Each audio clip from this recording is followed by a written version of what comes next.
ये सिस थीटा जो है ये cos theta plus iota sine theta को लिखने का ही शॉर्ट हैंड नोटेशन है। Cos theta cis cos theta plus iota sine theta. Euler theorem को प्रूव करना कोई बहुत बड़ी बात नहीं है, इसको अपन बहुत आराम से प्रूव कर सकते हैं। ये प्रूव भी कर दे बल्कि आपके लिए। z को मान लो cos theta plus iota sine theta, तो z किसके बराबर है? z बराबर है cos theta plus iota sine theta के। तो आप dz बाई डी थीटा करो, दोनों ओर थीटा के रिस्पेक्ट में डिफरेंशिएट कर दो। तो कॉस थीटा का differentiation minus sine theta plus iota cos theta हो जाएगा। इसमें से आयोटा को कॉमन ले लो तो आपको ये cos theta plus iota sine theta दिख जाएगा। देखिए मल्टीप्लाई करके, यानी ये आयोटा z ही हो गया। तो यानी dz by d theta is nothing but iota z। तो dz upon z is equal to iota d theta. Integrate कर दो, dz by z ln z is equal to iota theta. तो z is nothing but e की power iota theta. यहां बच्चे बोलते हैं गुरुजी constant of integration तो खा ही गए। खाने की जरूरत नहीं है, आप कांस्टेंट ऑफ इंटीग्रेशन अगर यहां प्लस सी करके लिख भी देते हैं तो थीटा को 0 रख दीजिए, तो साइन 0 0 हो जाएगा, कॉस 0 1 हो जाएगा। तो e की पावर 0 अपने आप 1 हो जाएगा, तो कांस्टेंट ऑफ इंटीग्रेशन की वैल्यू ऐसे भी 0 आ जाएगी। तो यहां से एक सिंपल सा प्रूफ है कि z की वैल्यू कितनी आ गई? e की पावर आयोटा थीटा। ये प्रूफ हो गया।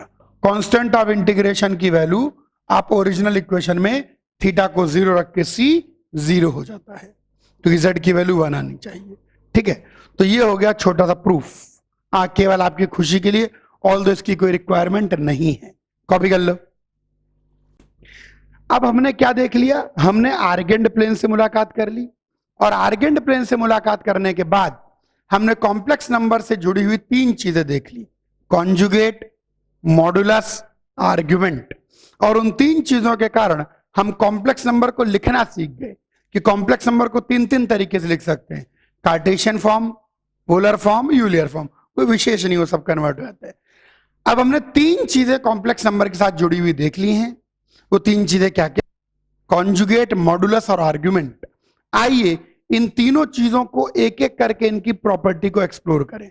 सबसे पहले अपन बात करने जा रहे हैं प्रॉपर्टीज ऑफ कॉन्जुगेट। क्योंकि ये सबसे लल्लू है इसलिए इससे शुरुआत करते हैं। ये कॉन्जुगेट की प्रॉपर्टी ऐसी सिंपल है कि मैं क्या बताऊं कि जैसे मैं आपको लिखता जाऊंगा आपको खुद ही कॉन्जुगेट की प्रॉपर्टी स्वयं ही समझ में आती जाएगी। आइए बात करें। सबसे पहली प्रॉपर्टी, जेड के कॉन्जुगेट का कॉन्जुगेट खुद जेड हो जाता है। दूसरी property, Z into Z conjugate mod Z का स्क्वायर हो जाता है। अपने आप देखते हैं, सोचते हैं, तो आपको ऑटोमेटिकली सारी प्रॉपर्टी समझ में आती जाएगी। तीसरी important property, Z plus z conjugate की अगर बात करें तो 2 times real part of Z हो जाएगा, या इसी चीज को आप 2 times real part of z conjugate भी कह सकते हैं, क्योंकि दोनों का रियल पार्ट बराबर होता है।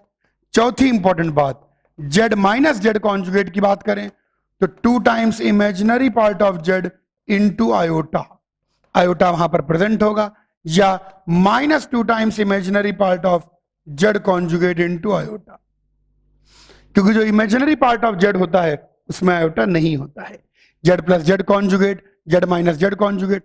यहां से एक बात और कह सकते हैं, 5वीं इंपॉर्टेंट बात, कि Z plus z conjugate is always purely real. Z plus z conjugate हमेशा प्योरली रियल होगा। छठी बात कह सकते हैं कि Z minus z conjugate is always purely imaginary. ये ऐसी प्रॉपर्टीज है कि मैं लिखता जाऊंगा आपको समझ में आता जाएगा। 7वीं इंपॉर्टेंट बात, कि जेड का जो मॉडुलस वैल्यू है वही जेड कॉन्जुगेट की मॉडुलस वैल्यू है, वही माइनस जेड की मॉडुलस वैल्यू है, वही माइनस जेड कॉन्जुगेट की मॉडुलस वैल्यू है। मॉडुलस वैल्यू में कोई फर्क नहीं पड़ता। 8वीं बात, अच्छा यही लिख देते हैं। 8वीं बात, अगर जेड कॉन्जुगेट के बराबर है, ऐसा कब होगा कि कॉम्प्लेक्स नंबर अपने कॉन्जुगेट के बराबर हो जाए? Then z is purely real. Purely real number ऐसा होता है जिसका कॉन्जुगेट वो ही होता है, क्योंकि आप किसका साइन चेंज करते हैं, आयोटा का, और बेचारे के पास आयोटा होता ही नहीं है। Ninth property, if z plus z conjugate zero, अगर z plus z conjugate zero आ जाए, यानी कहने का मतलब z equal to minus z conjugate आ जाए, बल्कि इसको भी लिख देते हैं, that is z equal to minus z conjugate, then z is purely imaginary. सिर्फ मन ही मन सोचेंगे और बात समझ में आती जाएगी। अगर z equal to z conjugate है तो z प्योरली रियल है, और z equal to minus z conjugate है तो z प्योरली इमेजिनरी है। आइए प्रॉपर्टी खत्म हुई। 10वीं प्रॉपर्टी, z1 प्लस z2 का whole conjugate is z1 conjugate plus z2 conjugate. Conjugate हर ऑपरेशन के ऊपर डिस्ट्रीब्यूट हो जाता है। 11वीं प्रॉपर्टी, z की पावर n का whole conjugate is z conjugate की पावर n। 12वीं प्रॉपर्टी, z1 माइनस z2 का whole conjugate z1 conjugate minus z2 conjugate. 13वीं प्रॉपर्टी, z1 इंटू z2 का whole conjugate z1 conjugate into z2 conjugate. 14वीं property, z1 upon z2 का whole conjugate is z1 conjugate upon z2 conjugate. जो conjugate होता है वो हर operation के ऊपर डिस्ट्रीब्यूट हो जाता है। जो कॉन्जुगेट होता है वो हर ऑपरेशन के ऊपर डिस्ट्रीब्यूट हो जाता है। कोई भी ऑपरेशन ले लीजिए डिस्ट्रीब्यूट हो जाएगा।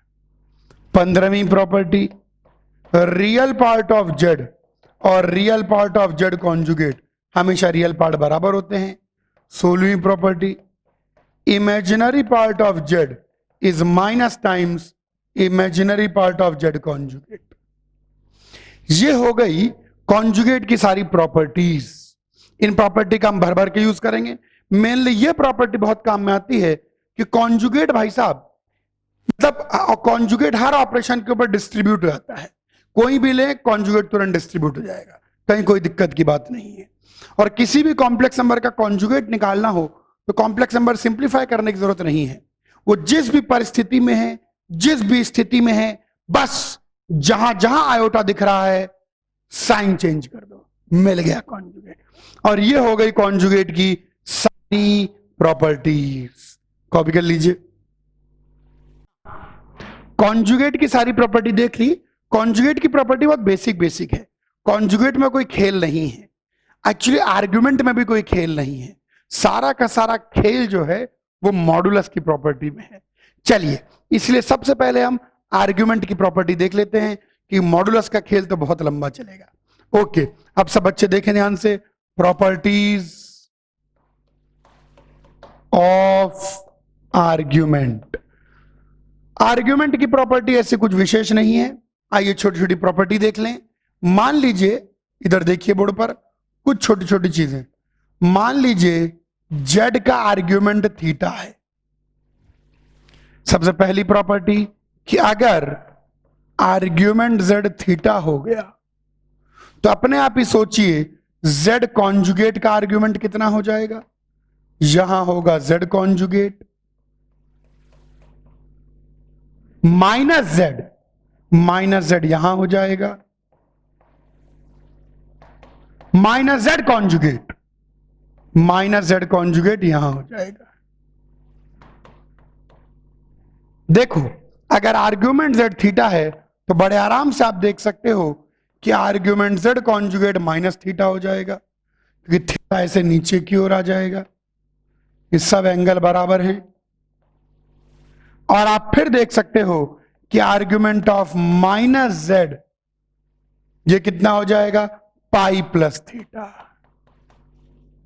And argument of minus z conjugate ये कितना हो जाएगा, पाई माइनस थीटा। ये याद होना चाहिए, सिंपल ज्योमेट्री से हम लोगों ने निकाला है, सिंपल ज्योमेट्री से। एक चीज और देखें, अगर z1 को हम लिख देते हैं r1 e की पावर आयोटा अल्फा और z2 को लिख देते हैं r2 e की पावर आयोटा बीटा, इसका मतलब हो गया कि आर्ग्यूमेंट z1 कितना है, अल्फा। इसका मतलब यह भी हो गया कि आर्ग्यूमेंट z2 कितना है, बीटा। तो दूसरी प्रॉपर्टी को ध्यान से देखिए कि argument of Z1 into Z2 will be equal to argument Z1 plus argument Z2। बिल्कुल लॉग जैसी प्रॉपर्टी। और वो चीज यहां से दिख भी रही है कि अगर Z1 इंटू Z2 को मल्टीप्लाई कर दें तो R1 R2 e की power iota alpha plus beta. तो Z1 इंटू Z2 का आर्ग्यूमेंट कितना हो गया? अल्फा प्लस बीटा हो गया जी। तो अल्फा प्लस बीटा का मतलब आर्ग्यूमेंट Z1 आर्ग्यूमेंट Z2। तेरी अगर Z1 अपॉन Z2 की हम बात करते हैं तो ये R1 अपॉन R2 e की power iota alpha minus beta आ जाता है। यानी यहीं से हम एक बात और लिख सकते हैं कि argument of Z1 upon Z2 is nothing but argument of Z1 minus argument of Z2। और यहीं से एक छोटी सी चीज देख लीजिए कि अगर Z1 की पावर n चढ़ा दें तो ये निकल के आएगा R1 की पावर n इंटू ई की पावर आयोटा n अल्फा। यानी चौथी इंपॉर्टेंट चीज, आर्ग्यूमेंट ऑफ Z की power n is n times argument Z। Argument की प्रॉपर्टी कुछ कुछ लॉग की प्रॉपर्टी की तरह होती है, जो कि मैंने इधर आपको प्रूफ में समझा दी है। और कोई नई प्रॉपर्टी कोई बच्चा इन्वेंट नहीं करेगा, बस यही प्रॉपर्टी है। एक तो अगर आर्ग्यूमेंट Z पता हो तो Z कॉन्जुगेट का आर्ग्यूमेंट माइनस Z का आर्ग्यूमेंट माइनस Z कॉन्जुगेट का आर्ग्यूमेंट हम खटाखट निकाल लें। दूसरा, Z1 इंटू Z2 का आर्ग्यूमेंट क्या होता है, Z1 अपॉन Z2 का आर्ग्यूमेंट क्या होता है, Z की पावर n का आर्ग्यूमेंट क्या होता है। आर्ग्यूमेंट की प्रॉपर्टी लॉग की तरह होती है। कॉपी करिए। तो भाई आज तो भाई साहब गजब की लर्निंग हो रही है। बिल्कुल ज्योमेट्री ऑफ कॉम्प्लेक्स नंबर अपन देख रहे हैं। आर्गेंड प्लेन देख लिया और देखा कि आर्गेंड बाबा ने कैसे बच्चों को दुखी करने का इंतजाम करके गए थे वो। खैर, अब अपन आखिरी चीज मॉडुलस। देखो कॉम्प्लेक्स नंबर में ज्यादा कुछ नहीं है। कॉम्प्लेक्स नंबर में एक तो अलजेब्रा ऑफ कॉम्प्लेक्स नंबर है, दूसरा ज्योमेट्री विद कॉम्प्लेक्स नंबर है। और ज्योमेट्री विद कॉम्प्लेक्स नंबर में ऐसे ज्यादा कुछ भी नहीं है। ज्योमेट्री विद कॉम्प्लेक्स नंबर में केवल क्या है, मॉडुलस, कॉन्जुगेट और आर्ग्यूमेंट, तीन चीजें। आइए कॉन्जुगेट की बात कर ली। कॉन्जुगेट में बहुत ज्यादा जानने को नहीं है। आर्ग्यूमेंट की बात हम कर रहे थे, तो आर्ग्यूमेंट की हमने अलजेब्रिक प्रॉपर्टी देख ली। आइए इसी आर्ग्यूमेंट की ज्योमेट्रिक प्रॉपर्टी देखें। अब जरा बोर्ड पर सब बच्चे देखेंगे। अब मैं बताने जा रहा हूं ज्योमेट्रिक विद या ज्योमेट्री ज्योमेट्री विद आर्ग्यूमेंट। आप सब बच्चे ध्यान से बोर्ड पर देखेंगे ज्योमेट्री विद आर्ग्यूमेंट और समझेंगे इसको, बहुत इंपॉर्टेंट है। अगर मान लीजिए मैं लिख दूं argument Z equal to theta, तो इसका मतलब हो गया वो सारे कॉम्प्लेक्स नंबर Z जिनको अगर मैं ओरिजिन से जोड़ दूं तो आर्ग्यूमेंट थीटा आ जाएगा। अगर इसको हम ज्योमेट्रिकली रिप्रेजेंट करना चाहें तो इसका ज्योमेट्रिकल रिप्रेजेंटेशन होगा ओरिजिन को छोड़ना पड़ेगा।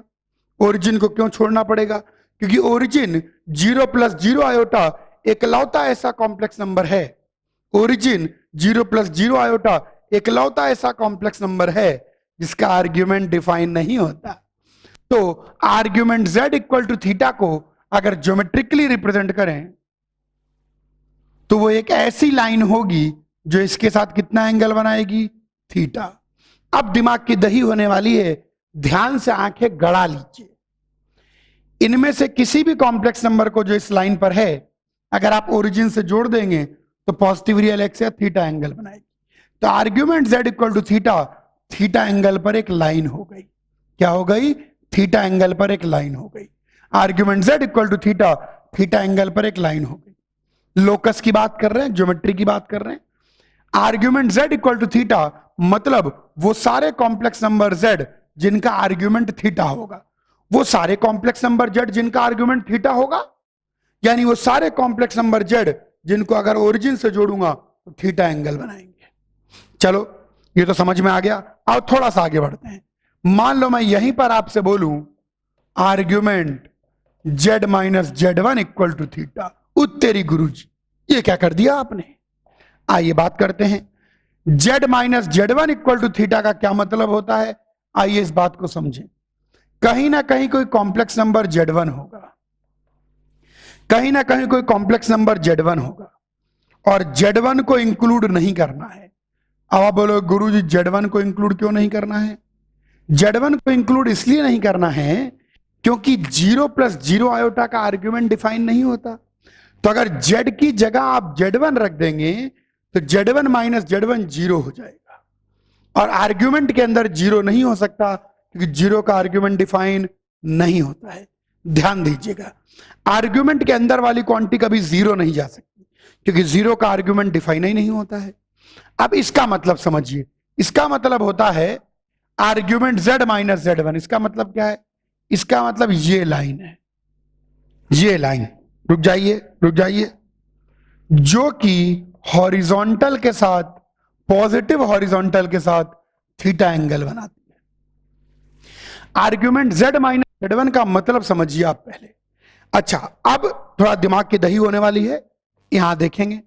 इस चीज को आप ऐसे समझिए कि ये लिखा हुआ है आर्ग्यूमेंट Z - ओरिजिन, इसीलिए ये ओरिजिन से शुरू हुआ और ये Z1 से शुरू हुआ।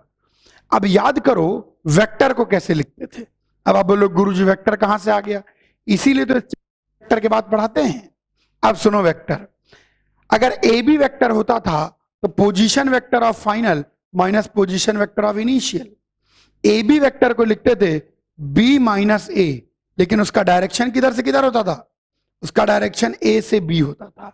आर्ग्यूमेंट को वेक्टोरल देखना है। अब सुनो ध्यान से, Z - Z1 अगर आपने कर दिया है, Z - Z1 आपने कर दिया है, तो ये वेक्टर है Z1 से Z की तरफ। अगर Z - ओरिजिन कर दिया है तो ये वेक्टर है ओरिजिन से Z की तरफ, यानी ओरिजिन से Z की तरफ वाला वेक्टर पॉजिटिव रियल डायरेक्शन के साथ थीटा एंगल बनाएगा। जब भी आर्ग्यूमेंट की बात आएगी तो आप एंगल को वेक्टर की तरह देखेंगे। व्हेनेवर आर्ग्यूमेंट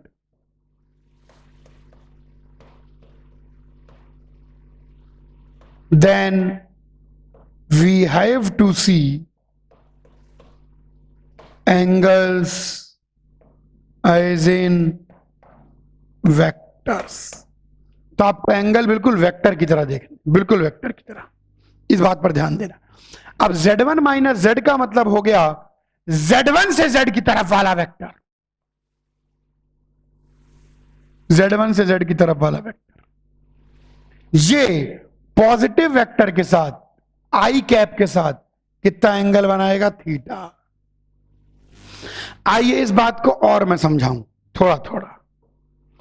आइए, जैसे मान लीजिए मैं बोलूं argument Z - Z1 equal to मान लीजिए 60 डिग्री, तो इसका मतलब क्या हुआ?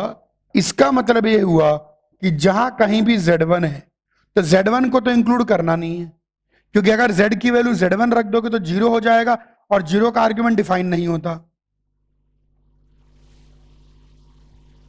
और ये पॉजिटिव हॉरिजॉन्टल के साथ कितना एंगल बनाएगा?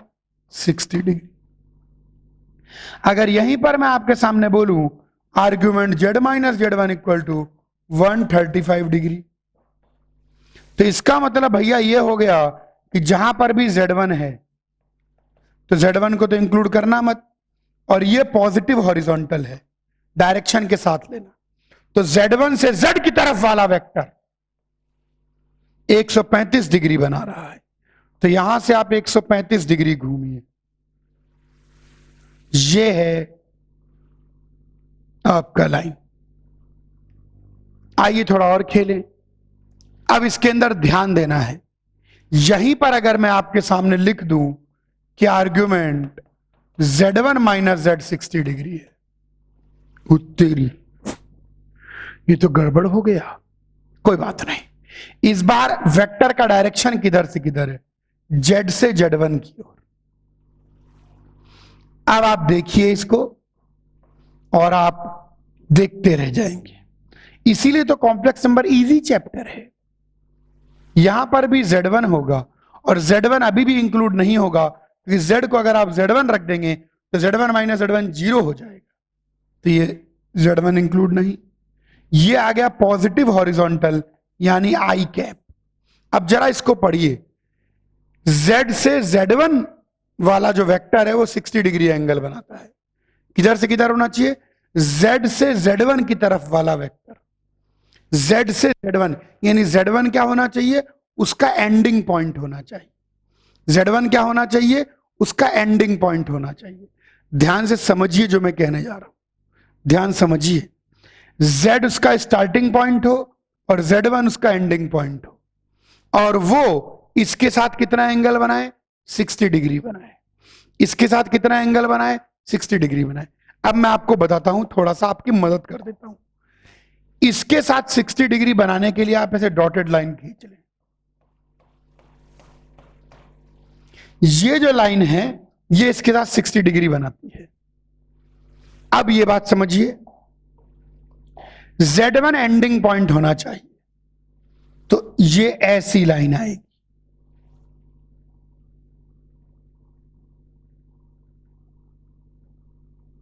अब आप बोलेंगे गुरुजी ऐसी लाइन कैसे आ गई? अब मैं समझाता हूं। देखिए, इस पर कोई भी Z ले लीजिए, तो Z से Z1 को जोड़ने वाला वेक्टर, Z से Z1 को जोड़ने वाला वेक्टर इसके साथ कितना एंगल बना रहा है? 60 डिग्री। तो आप बोलोगे अरे गुरुजी ये कहां है 60 डिग्री? दो वेक्टर के बीच में एंगल कैसे देखते हैं? अगर एक वेक्टर यूं है और एक वेक्टर यूं है तो क्या करेंगे?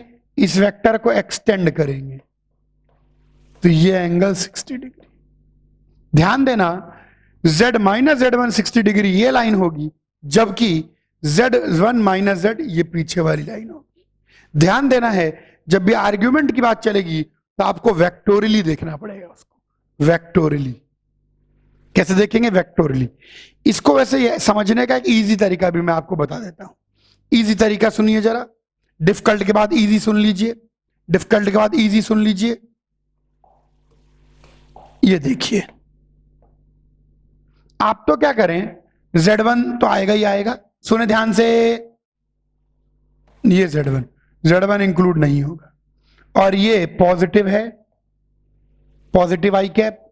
अब ये जो वेक्टर है 60 डिग्री बनाना चाहिए, तो 60 डिग्री बनाने वाला वेक्टर, सुनो ध्यान से, 60 डिग्री बनाने वाला वेक्टर तो यही है, लेकिन इस बार हम चाहते हैं कि वेक्टर Z से Z1 की ओर जाए, यानी वेक्टर का हेड कहां हो? ये एरो किधर एंड हो? Z1 पर एंड हो। तो इस वेक्टर का एरो Z1 पर कैसे एंड होगा? इस वेक्टर को उठा के पीछे की ओर रख दीजिए। भाई यही वेक्टर 60 डिग्री बनाता है, 60 डिग्री तो यही वेक्टर बना रहा है। इस केस में Z पर इसका एरो एंड होना चाहिए और Z1 पर टेल होनी चाहिए। देखो Z1 पर टेल है और Z पर हेड आ गया, तो आगे वाली लाइन आ गई। इस केस में Z पर टेल और Z1 पर हेड, तो हमको Z1 पर हेड चाहिए, तो वेक्टर को ऐसे उठा के बस पीछे रख दीजिए। तो भैया हटाओ इसको और पीछे की ओर रख दो, तो बस पीछे की ओर रखा गया है, यानी ये लाइन होगी। ऐसे पहले वेक्टर को रख लें फिर लाइन बनाएं। आइए इसको एक और एग्जांपल देखिए ध्यान से, थोड़ा इसको देखना पड़ेगा, इसको नहीं देखेंगे तो आप कुछ पल्ले नहीं पड़ेगा। ऐसे बैठे बैठे हंसेंगे अकेले अकेले मजे आ रहे हैं। मान लीजिए argument Z1 minus Z 135 degree बना दे। अब तो शायद आपको प्रपंच समझ में आ गया होगा। Z से Z1 की तरफ वाला वेक्टर, तो यहां पर ये लीजिए, यहां पर कहीं ना कहीं Z1 है और ये बन गया Z1। ये आपका डायरेक्शन नापने वाला पॉजिटिव आई कैप। अब आप पहले 135 डिग्री पर एंगल बना लीजिए, वेक्टर बना लीजिए। तो 135 डिग्री पर जो वेक्टर होगा भाई साहब 135, ये लगता है मैंने गलत बना दिया है। 135 डिग्री 90 प्लस 45, एक्चुअली 135 नहीं, इसको 225 कर ले। हाँ ये गलत बन गया है, 225 डिग्री कर ले इसको। मैं कुछ और सोच रहा था फिर कुछ और लिख दिया, 225 डिग्री कर ले, तभी वो ऐसा बनेगा। अच्छा अब इधर आ जाइए जरा, तो गड़बड़ था। अब यहां पर पहले 135 डिग्री पर एक वेक्टर बना ले, तो इस वेक्टर के साथ 135 डिग्री पर जो वेक्टर होगा वो वेक्टर तो ऐसे ही होगा, लेकिन अब की बार वेक्टर का हेड कहां होना चाहिए? Z1 पर होना चाहिए। तो इस वेक्टर का हेड Z1 कब आएगा? जब आप इसको उठा के पीछे की ओर रख देंगे। तो वेक्टर को ऐसे उठा के पीछे की ओर रख दीजिए, तो वेक्टर को जब आप पीछे की ओर रख देंगे तो ऐसा दिखाई पड़ेगा। तो ये आ गई आपकी लाइन।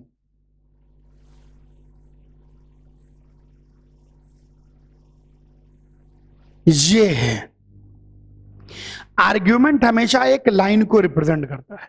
आर्ग्यूमेंट हमेशा एक लाइन को रिप्रेजेंट करता है, बल्कि रे को कह सकते हैं, जिसका स्टार्टिंग पॉइंट है लेकिन वो इंक्लूडेड नहीं है और वन साइड को इन्फिनिटी को जाती है। लाइन तो दोनों साइड को इन्फिनिटी को जाती है। तो आर्ग्यूमेंट हमेशा क्या रिप्रेजेंट करेगा? रे को। ध्यान रखें, अभी और क्वेश्चन में लेने जा रहा हूं। आर्ग्यूमेंट ऑलवेज रिप्रेजेंट्स अ रे। आर्ग्यूमेंट हमेशा रे को रिप्रेजेंट करता है। आइए इसको कॉपी कीजिए, कोई डाउट है तो पूछिए। मैं और क्वेश्चन लेने जा रहा हूं। ये आ गया ज्योमेट्री विद आर्ग्यूमेंट। कॉपी करें तो ऊपर सरका। चलो कुछ क्वेश्चन करते हैं और बातों को डिटेल में समझते हैं आराम से। आर्ग्यूमेंट पर बेस, कोई जल्दीबाजी नहीं है, टाइम तो लगेगा ही इसमें। ओके, मान लीजिए मैं बोलूं argument z minus 1 plus 2 iota is 60 degree. चलो इसको प्लॉट करने की कोशिश करते हैं। 1 प्लस 2 आयोटा का मतलब हो गया, ये पॉइंट कौन सा हो गया? 1,2। तो हम क्या करते हैं, यहां पर पहले पॉइंट ले लेते हैं 1,2। अब देखो ये पॉइंट तो इंक्लूड करना ही नहीं है। क्यों नहीं इंक्लूड करना? क्योंकि z को अगर आप 1 प्लस 2 आयोटा रख देंगे तो आर्ग्यूमेंट के अंदर 0 आ जाएगा। आर्ग्यूमेंट की डोमेन में 0 नहीं होता, ऐसे समझिए। आर्ग्यूमेंट के अंदर वाली क्वांटिटी कभी 0 नहीं हो सकती, क्योंकि 0 का आर्ग्यूमेंट डिफाइन ही नहीं होगा। अब सुनना है ध्यान से आपको। अब हम चाहते हैं, आप देखो इसका डायरेक्शन किधर से किधर है। 1 प्लस 2 आयोटा से z की ओर है। अब 60 डिग्री चाहिए, तो आप सबसे पहले क्या करें, पॉजिटिव आई कैप बना लें। पॉजिटिव आई कैप बना ली और इसको डायरेक्शन भूल जाएं, इसको मत देखें। 60 डिग्री पर पहले वेक्टर बना लीजिए, इसको भूल जाइए। पॉइंट मार्क करिए, पॉजिटिव आई कैप बनाइए और इतने एंगल पर वेक्टर बना लीजिए। तो इतने एंगल पर 60 डिग्री पर हमने वेक्टर बना लिया। ये 60 डिग्री पर वेक्टर है। अब आपको ये देखना है कि इसका टेल और हेड किधर है। टेल 1 प्लस 2 आयोटा पर है, तो इस वेक्टर की टेल 1 प्लस 2 आयोटा पर आ रही है, तो बस खुश हो जाइए। यही रे, ये वो सारे कॉम्प्लेक्स नंबर हैं, ये वो सारे कॉम्प्लेक्स नंबर हैं जो कि इस इक्वेशन को सेटिस्फाई करेंगे। यानी 1 प्लस 2 आयोटा से z की ओर जाने वाला वेक्टर, यानी इस लाइन पर कोई भी अगर पॉइंट लेंगे तो 1 प्लस 2 आयोटा से z की ओर जाने वाला वेक्टर इसके साथ 60 डिग्री बना रहा होगा। आइए एक और क्वेश्चन करें। मान लीजिए मैं बोलूं argument 3 plus 4 iota minus z equal to, कोई भी एंगल ले लो, बड़ा एंगल ले लेते हैं, 135 डिग्री। अब देखो आर्ग्यूमेंट बनाने का तरीका देखो। आप सबसे पहले पॉइंट को देखें, 3,4 पॉइंट है, तो आप क्या करें, आराम से पहले पॉइंट मार्क कर लें 3,4 और पॉइंट के चारों तरफ गोला बना दें, क्योंकि वो पॉइंट कभी भी इंक्लूड होगा ही नहीं। अब हॉरिजॉन्टल आई कैप बनाए, ये आई कैप बन गई। अब अंदर क्या लिखा है उसको भी देखे ही मत। अब 135 डिग्री पर पहले वेक्टर बनाए। इस वेक्टर के साथ 135 डिग्री का वेक्टर तो यही होगा, 135 डिग्री का वेक्टर तो यही होगा। अब आप हेड और टेल को चेक करें। अब मैंने आपको सिखा दिया है कि डायरेक्शन यहां से यहां होगा, क्योंकि अपन हमेशा फाइनल माइनस इनिशियल करते हैं, फाइनल माइनस इनिशियल करते हैं, लेकिन डायरेक्शन इनिशियल से फाइनल की ओर होता है। तो हेड किधर आना चाहिए? हेड आना चाहिए 3,4 पर। अभी टेल आ रहा है 3,4 पर, तो हम क्या करेंगे, हम इस वेक्टर को पीछे की ओर मूव करेंगे, यानी इस वेक्टर के पीछे आपका लाइन होगी।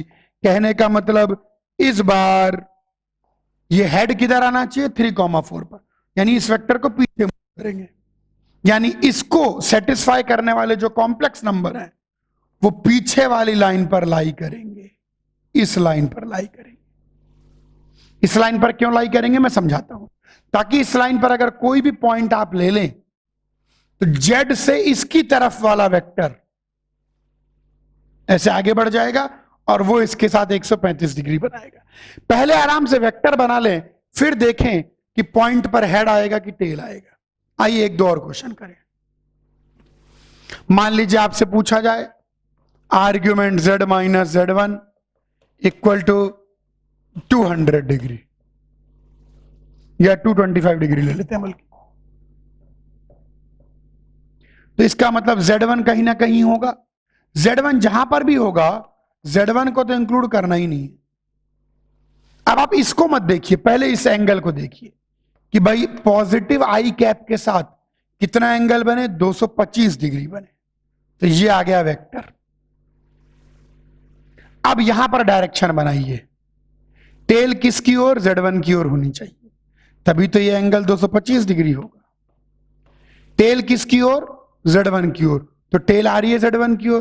तो बस यही है, ये वो सारे कॉम्प्लेक्स नंबर हैं जिनको अगर Z1 से जोड़, Z1 से इनकी तरफ वाला वेक्टर, Z1 से इनकी तरफ वाला वेक्टर पॉजिटिव आई कैप के साथ 225 बनाता है।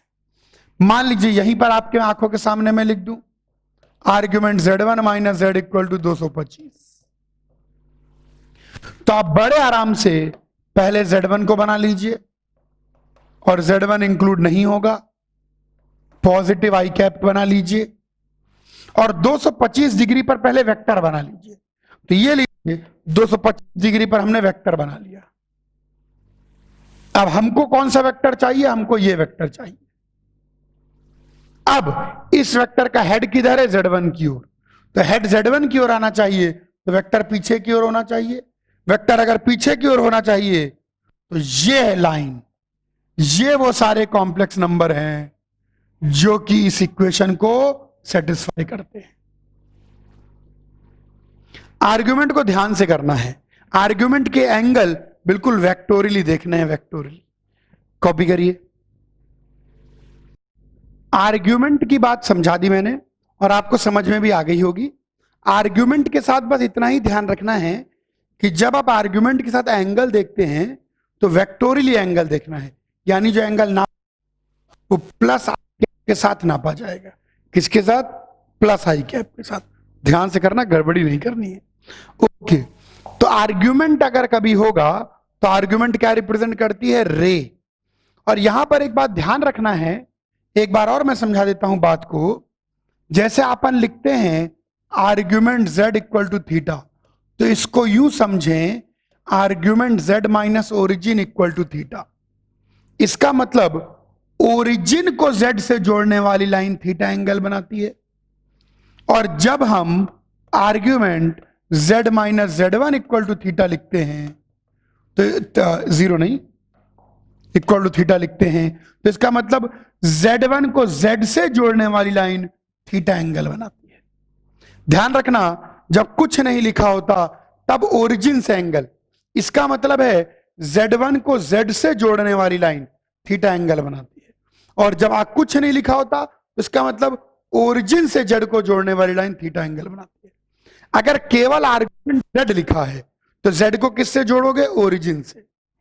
लेकिन अगर आर्ग्यूमेंट Z माइनस Z1 लिखा है तो Z किससे जुड़ेगा, Z1 से, ओरिजिन से नहीं। आर्ग्यूमेंट Z माइनस Z1 का मतलब है Z1 से Z को जोड़ने वाली लाइन जो एंगल बनाए, और आर्ग्यूमेंट Z का मतलब है ओरिजिन और Z को जोड़ने वाली लाइन जो एंगल बनाए। यहां पर Z1 और Z को जोड़ने वाली लाइन जो एंगल बनाए, और यहां पर ओरिजिन को Z से जोड़ने वाली लाइन जो एंगल बनाए। इस बात को बिल्कुल ध्यान रखेंगे, ये बहुत इंपॉर्टेंट बात है। अच्छा, अब भैया आर्ग्यूमेंट की प्रॉपर्टी देख ली, कॉन्जुगेट की प्रॉपर्टी देख ली, एकलौती चीज लास्ट के लिए जो बचा रखी थी, मॉड्यूलस। कॉन्जुगेट के अंदर ऐसा बहुत ज्यादा कोई ज्योमेट्रिकल बात नहीं थी। कॉन्जुगेट ज्योमेट्रिकली रियल एक्सिस में मिरर इमेज देता है, उसके अंदर आर्ग्यूमेंट जैसा कोई लाइन वाइन नहीं आती है। कॉन्जुगेट बहुत सिंपल सा है और ऑपरेशन के ऊपर डिस्ट्रीब्यूट भी हो जाता है। तो कॉन्जुगेट के बारे में समझ लिया, आर्ग्यूमेंट के बारे में समझ लिया। अब हम बात करेंगे मॉड्यूलस की प्रॉपर्टीज एंड ज्योमेट्री। सबसे पहले मॉड्यूलस की अलजेब्रिक प्रॉपर्टी देख लेते हैं। छोटी छोटी प्रॉपर्टी है कि मॉड जेड के स्क्वायर को जेड जेड कॉन्जुगेट लिख सकते हैं। याद करो, जब मैं वेक्टर पढ़ा रहा था तो मैं अक्सर बोला करता था कि अगर आपको वेक्टर या कॉम्प्लेक्स नंबर में मॉड दिखे तो स्क्वायर करो, मैं बोलता था, पता नहीं आपको याद है कि नहीं, मॉड दिखे तो स्क्वायर करो। क्यों स्क्वायर करो? वेक्टर के अंदर तो समझ गए होंगे। और कॉम्प्लेक्स नंबर में क्यों स्क्वायर करो? वेक्टर के अंदर जब स्क्वायर करते थे तो ए वेक्टर का स्क्वायर होता था, उसको ए डॉट ए लिख देते थे और कुछ सिंप्लीफिकेशन हो जाती थी। मॉड के अंदर अगर कभी भी स्क्वायर होगा तो मॉड जेड का स्क्वायर जेड जेड कॉन्जुगेट लिख देंगे और उससे कुछ फायदा हो जाएगा। दूसरी इंपॉर्टेंट चीज कि जो मॉड जेड है वही मॉड जेड कॉन्जुगेट है, वही माइनस जेड का मॉड है और वही माइनस जेड कॉन्जुगेट का मॉड है। कोई नई बात नहीं लिखी गुरुजी, तो पता ही है। आगे बढ़ते हैं, धीरे धीरे देखते हैं। Modulus of z1 into z2 is equal to modulus z1 into modulus z2। चौथी इंपॉर्टेंट बात, मॉड z की पावर n या z की पावर n का मॉड एक ही चीज होती है। पांचवी प्रॉपर्टी, z1 अपॉन z2 का whole mod is modulus z1 upon modulus z2। बल्कि इस प्रॉपर्टी को उल्टा करके लिख देते हैं तो ज्यादा बेटर महसूस होगा कि z की पावर n का मॉड इज मॉड z की पावर। जितनी प्रॉपर्टी मैं लिख दे रहा हूं इनके अलावा नई प्रॉपर्टी इन्वेंट मत कर लेना, हाँ, नो इन्वेंशन। तो ये हो गई मॉडुलस मल्टीप्लिकेशन की प्रॉपर्टी होती है, मॉडुलस में पावर की प्रॉपर्टी होती है, मॉडुलस के अंदर डिवीजन की प्रॉपर्टी होती है, लेकिन मॉडुलस में एज सच कोई एडिशन या सब्सट्रैक्शन की प्रॉपर्टी एज सच डायरेक्टली नहीं होती है। अब मैं मॉडुलस के अंदर एक इनइक्वालिटी प्रूव करने जा रहा हूं जिसको ट्रायंगल इनइक्वालिटी कहते हैं। ट्रायंगल इनइक्वालिटी, इसको मैं प्रूव इसलिए कर देता हूं ताकि अंडरस्टैंडिंग बढ़ जाती है। आइए देखें ट्रायंगल इनइक्वालिटी के प्रूफ को, छोटा सा। अच्छा, थोड़ा दिमाग लगाइए, मतलब दिमाग तो खैर आप लोगों के पास काफी है। अगर मॉड जेड की बात करें तो जो रियल पार्ट ऑफ जेड होगा वो हमेशा मॉड जेड से छोटा ही होगा। ये तो कॉमन सेंस की बात है क्योंकि रियल पार्ट ऑफ जेड केवल एक्स है। लेकिन अगर मॉड जेड की बात करें तो मॉड जेड की बात करें तो मॉड जेड तो root of x square plus y square है।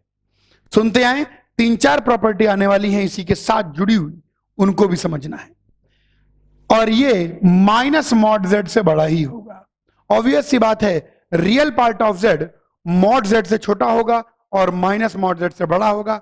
ये चीज हर कॉम्प्लेक्स नंबर के लिए ट्रू होगी। कोई भी कॉम्प्लेक्स नंबर ले ले, उसका जो रियल पार्ट होगा वो मॉडुलस जेड से मैग्नीट्यूड में छोटा और माइनस मॉड जेड और मॉड जेड के बीच में होगा। चूंकि ये हर कॉम्प्लेक्स नंबर के लिए ट्रू है, कोई भी कॉम्प्लेक्स नंबर ले लीजिए। अब सुनेंगे ध्यान से, गजब की प्रॉपर्टी मैं कहने जा रहा हूं। तीन चार प्रॉपर्टी एक साथ आएंगी ट्रायंगल इनइक्वालिटी के साथ में, इनको ध्यान से सुनिए। ओके, z की जगह कोई भी चीज हो सकती है, तो मैं z को लिख देता हूं z1 इंटू z2, क्योंकि ये चीज हर कॉम्प्लेक्स नंबर के लिए ट्रू है। तो real part of z1 into z2 is less than equal to z1 into z2 का modulus minus of z1 into z2 का मॉडुलस। 2 से मल्टीप्लाई कर दीजिए। किससे मल्टीप्लाई कर दें? 2 से। तो बन जाएगा 2 times real part of z1 into z2 is 2 times mod z1 into z2, और यहां पर भी minus 2 times z1 into z2। तीनों में ऐड कर दीजिए mod z1 square plus mod z2 square, उत्तेरी। तो mod z1 square plus mod z2 square plus 2 times real part of z1 into z2।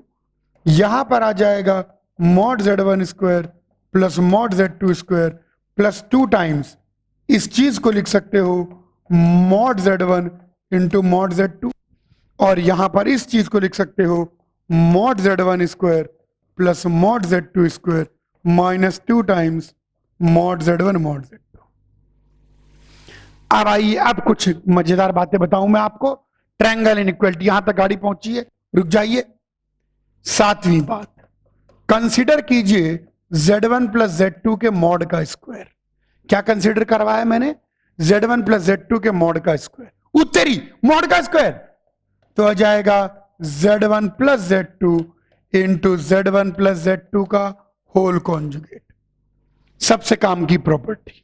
ओ भाई साहब, तो ये बन जाएगा z1 plus z2 into z1 conjugate plus z2 conjugate.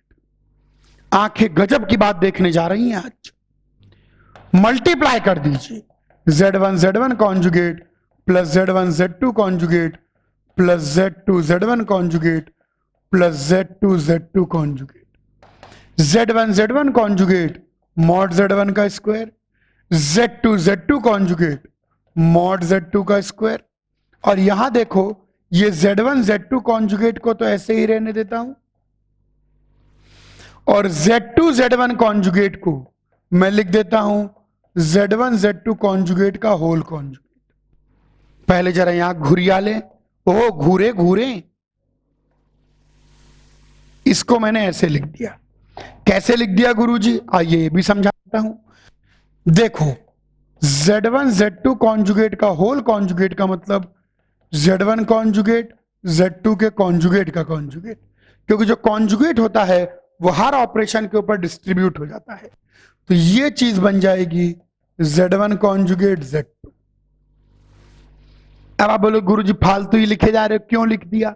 अरे भैया समथिंग प्लस समथिंग का conjugate, Z1 Z2 conjugate something है और यहां पर समथिंग का कॉन्जुगेट है। उत्तेरी समथिंग प्लस समथिंग का कॉन्जुगेट, समथिंग प्लस समथिंग का conjugate Z1 square plus Z2 square plus 2 times real part of Z1 Z2। Something plus something का conjugate is 2 times real part of something. याद करो मैंने बताया था आप लोगों को कि Z, ध्यान देखते हैं, Z plus Z conjugate is 2 times real part of Z। तो यहां पर Z1 Z2 का कॉन्जुगेट प्लस Z1 Z2 के कॉन्जुगेट का कॉन्जुगेट, तो 2 times real part of Z1 Z2 conjugate. तो दो चीजों का हमने भयंकर यूज किया, एक तो इस चीज का यूज किया, दूसरा इस चीज का यूज किया, और उससे हमने एक गजब की चीज प्रूव की कि Z1 प्लस Z2 के मॉड का square is equal to mod Z1 square plus mod Z2 square plus 2 times real part of Z1 Z2 conjugate. अभी कहानी खत्म नहीं हुई है, अभी कहानी आनी है, लेकिन फिलहाल हम लोग मूव कर रहे हैं सबसे पहले ट्रायंगल इनइक्वालिटी पर। तो हमने एक चीज प्रूव कर दी और अब हम उस प्रूफ को लेके आगे बढ़ेंगे। एक छोटा सा चेंज भी करना पड़ेगा, Z को हम Z1 Z2 कॉन्जुगेट सब्स्टिट्यूट करेंगे।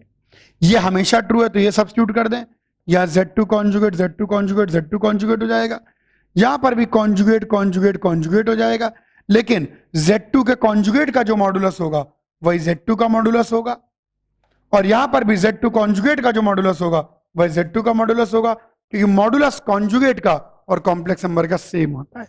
उत्तेरी आने जा रही है ट्रायंगल इनइक्वालिटी।